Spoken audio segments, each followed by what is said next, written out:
পুৰণি চিডিৰ সহায়ত আমি হোভাৰক্ৰাফ্ট বনাব পাৰোঁ। ইয়াৰ বাবে লাগিব ব্যৱহাৰ হোৱা স্কেচ পেন, বেলুন, ৰাবাৰ বেণ্ড আৰু গ্লু।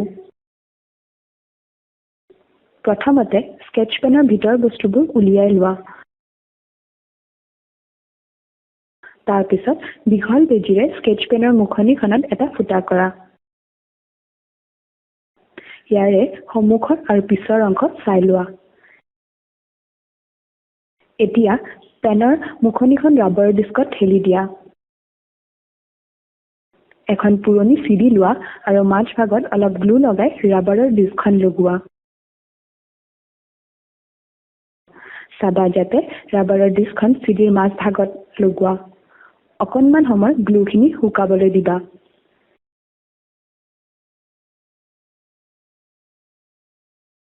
এতিয়া এটা বেলুন স্কেচ পেনৰ পিছপিনে ৰাবাৰ বেণ্ডৰ সহায়ত বান্ধি দিয়া।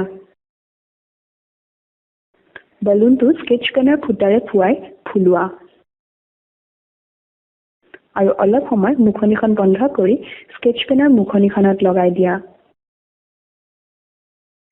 বেলুনত থকা বায়ু চিডিৰ তলপিনে থকা ফুটাৰে বাহিৰ হ'ব আৰু চিডি আৰু টেবুলৰ মাজত বায়ুৰ তৰপ তৈয়াৰ কৰিব, যাৰ ফলত চিডিখনে নিজে নিজে টেবুলৰ ওপৰত চলি ফুৰিব।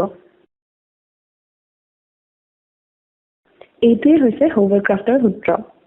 যেতিয়াই বেলুনৰ বায়ু শেষ হ'ব, হোভাৰক্ৰাফ্টৰ চলাচল বন্ধ হ'ব।